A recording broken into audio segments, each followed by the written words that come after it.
베르나르 피보를 애도하며 베르나르 피보 씨의 책의 향연. 한 손에는 책을, 다른 한 손에는 안경을 뜬 동그란 얼굴에 볼이 통통한 남자가 정면에 있는 1인용 의자에 앉아 자리를 주재한다. 그의 앞 탁자에는 여러 권의 책이 되는 대로 놓였고 남자 앞쪽으로는 네댓 사람이 마주보고 앉아 남자의 진행에 따라 열띠게 말을 한다. 그들 가운데에는 담배를 피우는 사람도 있고 술을 마시는 사람도 있다. 떠들썩하게 웃는가 하면 때로 모욕을 퍼붓고 격하게 소리치며 몸싸움 일보 직전까지 가기도 한다. 남자는 프랑스의 기자이자 방송인인 베르나르 피보이고 금요일 저녁인 지금 그는 TV에서 아포스트로프라는 문학 토론 프로그램을 진행하고 있다. 저녁 9시 40분에 라흐마니노프 피아노 협주곡 1번의 멜로디와 함께 시작된 방송은 75분 동안 진행될 것이고 프랑스 전국에 실시간으로 방영되고 있는 중이다. 방송사는 소수의 매니아를 대상으로 한 문화 전문 채널이 아니라 프랑스에서 시청률이 가장 높은 두 채널 가운데 하나인 앙테니이고 프로그램은 12%의 시청률을 기록하며 보통 300만에서 500만, 정말 많을 때는 600만의 시청자 수를 자랑하는 인기 프로그램이다. 아포스트로프는 1975년부터 1990년까지 모두 724회에 걸쳐 방송되며 프랑스의 문화 관련 프로그램을 대표하는 상징으로 자리잡기에 이르렀고 피보는 모든 프랑스인이 아는 국민적 인물로 떠올랐다. 프랑스와 프랑스 문학에 대해 많은 훌륭한 글을 쓴 알자스 출신 독일 문헌학자 에른스트 로베르트 쿠르티우스는 프랑스에서 문학 프로그램은 특별한 의미와 지위를 갖고 있다는 점을 지적한 바 있다. 다른 나라 다른 문화권에서는 좀처럼 찾아보기 힘든 문학 프로그램의 이러한 인기는 문해공화국 프랑스 특유의 현상이라고 해야 할까. 수사학에서 사람이나 사물의 이름을 갑자기 불러 주의를 환기시키는 도노법을 뜻하는 아포스트로프를 제목으로 정하면서 방송에 출연한 사람들이 활기 넘치게 때로 격하게 생각을 주고받기를 바랐던 프로그램은 미리 정한 주제를 중심으로 4~5명의 저자가 한자리에서 토론을 벌이는 방식과 한 사람만의 단독 인터뷰를 병행했다. 롤랑 바르트, 밀란 쿤데라, 움베르토 에코, 노먼 메일러, 마르그리트 유르스나르, 마르그리트 디라스, 르클레지오, 파트릭 모디아노, 수전 손택, 피에르 부르디웨, 클로드 레비스트로스 같은 작가나 학자들, 발레리 지스카르 데스탱, 달라이 라마, 프랑스와 미테랑 같은 정치인들, 마르첼로 마스트로야니, 프랑스와 트리포, 장릭 고다르 같은 영화인들, 세르주 갱스부르, 조르주 브라상스 같은 가수들, 심지어 무하마드 알리 같은 운동선수들이 프로그램을 다녀갔다. 피보가 가장 큰 자부심을 느꼈던 방송은 알렉산드르 솔제니친과의 인터뷰였다. 소련 강제노동 수용소의 실상을 고발한 자전적 소설 이반 데니소비치의 하루로 1970년 노벨문학상을 받은 뒤 1973년에는 파리에서 수용소 군도를 발표하여 이듬해 소련으로부터 추방당했던 솔제니친이 추방 후 처음으로 미디어의 모습을 드러낸 이 방송이 일으킨 파장을 짐작하기란 어렵지 않다.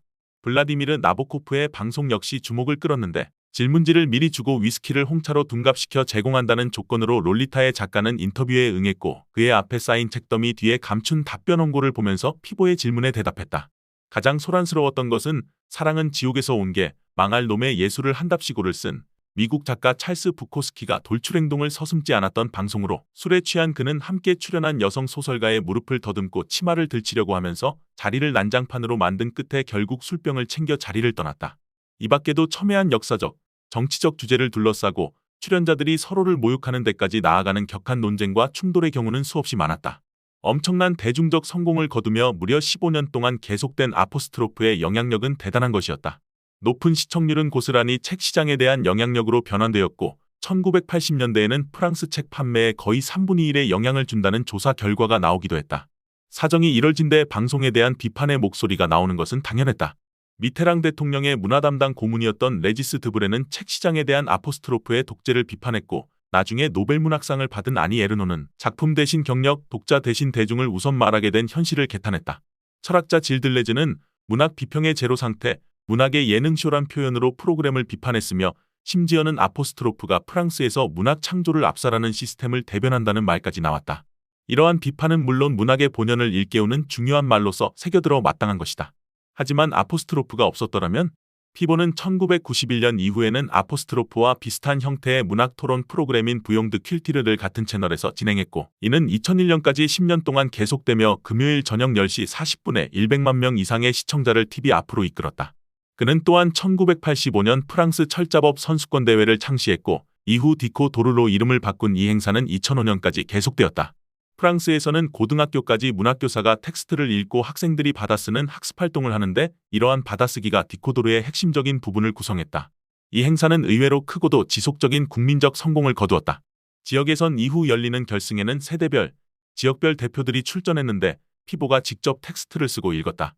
재미있는 것은 많은 사람들에게 학창시절에 고역이기만 했던 받아쓰기가 디코도르 결승전이 열리는 날에는 아이, 부모, 조부모가 TV 앞에 모여 앉아 참여하는 즐거운 축제의 장으로 탈바꿈했다는 사실이다. 디코도르의 놀라운 성공 역시 문학과 언어의 남다른 중요성을 부여하는 프랑스 특유의 현상으로 보아야 할까? 책과 말을 가지고 아포스트로프, 부용드 킬티르, 디코도르를 진행하며 일반 대중과 오래 행복하게 소통했던 베르나르 피보가 지난 5월 6일 89세를 일기로 작고했다. 문학토론 프로그램을 진행하는 25년 내내 그는 매일 10시간에서 12시간씩 일주일에 14권 정도의 책을 읽었다고 한다. 방송에서 그의 앞탁자에 있던 책은 바로 그렇게 읽은 책이었던 것이다. 어려서 사전 읽는 것을 즐겼던 그는 책과 말의 연인으로 불렸다. 유쾌하고 직설적으로 말할 줄 알았던 그는 사람들을 편안하고 자발적인 대화의 장으로 끌어들이는 탁월한 재주를 갖고 있었다. 리옹에서 태어나 성장했던 그는 축구클럽 AS 생테티엔의 열렬한 팬이었다. 처음에는 리옹팀을 응원했지만 2부 리그에 머무르던 고향팀은 그를 만족시킬 수가 없었다. 그러던 차에 식료품상인 아버지가 트럭으로 피보를 60km 정도 떨어진 생테티엔까지 데려가 주었고 한동안 양다리를 걸쳤던 그는 AS 생테티엔의 유럽컵 활약을 계기로 몸과 마음이 온통 초록색 저지 쪽으로 기울었다. 그는 자신의 애정을 이렇게 표현했다. 내 머리는 초록색 저지를 입은 수십 명의 선수들이 내달리는 운동장입니다. 100년을 살아도 내 기억은 여전히 초록색일 것입니다. 제2차 세계대전 당시 그의 가족은 어머니의 고향인 보졸레로 옮겨가 전쟁이 끝날 때까지 머물렀다. 보졸레는 매년 11월 셋째 주 목요일에 그의 수확한 포도로 빚은 해포도주 보졸레 누보가 나오는 바로 그 보졸레이다. 포도주는 피보의 또 하나의 열정이었다. 그는 보졸레에서 시의원으로 일하기도 했고 지역 포도주를 지키기 위한 활동을 펼쳤으며 포도밭을 갖고 있었고 지금도 그의 이름을 붙인 포도주가 생산된다. 5월 14일 오후 그는 이곳에 가족묘지에 묻혔다. 사람 좋은 얼굴에 쾌활한 분위기를 잃지 않았던 그는 그렇게 삶을 즐길 줄 아는 사람이었다. 1985년 제인 폰다가 아포스트로프에 출연했을 때 그는 미국 여배우에게 매료된 나머지 그녀를 배려하며 다른 사람들을 소홀히 하다가 자칫 직업적 과오를 범할 뻔했다고 말했다. 솔직하고 유쾌한 그의 면모를 드러내는 말이 아닐 수 없다. 피보에 대한 비판은 그가 만들고 진행한 TV 프로그램의 인기와 그것의 책 시장에 대한 영향력에서 비롯된 것이었다. 출판사 쪽에서의 압력 여부를 묻는 질문에 대한 그의 대답은 단호하고도 절묘했다. 나의 임무는 책을 팔게 하는 게 아니라 사게 하는 것입니다. 최근 뉴스에 의하면 한국 성인의 종합독서율은 43%로 10명 가운데 약 6명이 1년에 책을 한 권도 읽지 않는다고 한다. 이는 비단 한국에 국한된 얘기는 아닐 텐데 베르나르 피보의 TV를 무대로 한 인생에서 우리가 주목할 중요한 것은 바로 책을 읽게 하는 역할일 것이다. 책을 여는 자리는 고독한 자리이며 지성과 성찰의 자리이다. 피보는 책은 초콜릿 상자처럼 열리고 보석함처럼 닫힌다고 말했다. 책으로 보다 많은 사람을 이끄는 것은 분명 좋은 일이고 여기에 TV가 기여한다면 그것은 TV를 제대로 선용하는 셈이 될 터이다.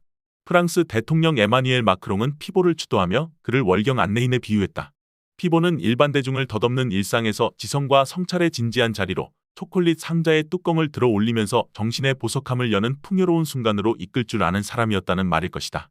에릭 홉스봄은 20세기를 극단의 시대라고 불렀다.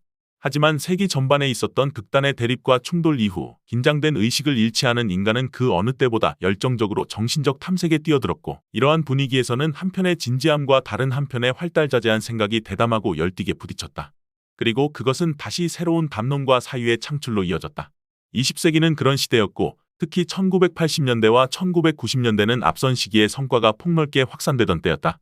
한 손에는 책을, 다른 한 손에는 안경을 든 동그란 얼굴에 볼이 통통한 베르나르 피보가 일반 대중을 상대로 주재하던 책의 향연은 바로 그 같은 시대가 거두어들이던 지적 성취를 유쾌하게 토론하고 있었다는 생각을 해본다. 지성에서 멀어지며 날로 부박해지기만 하는 21세기의 오늘에 더 칼럼니스트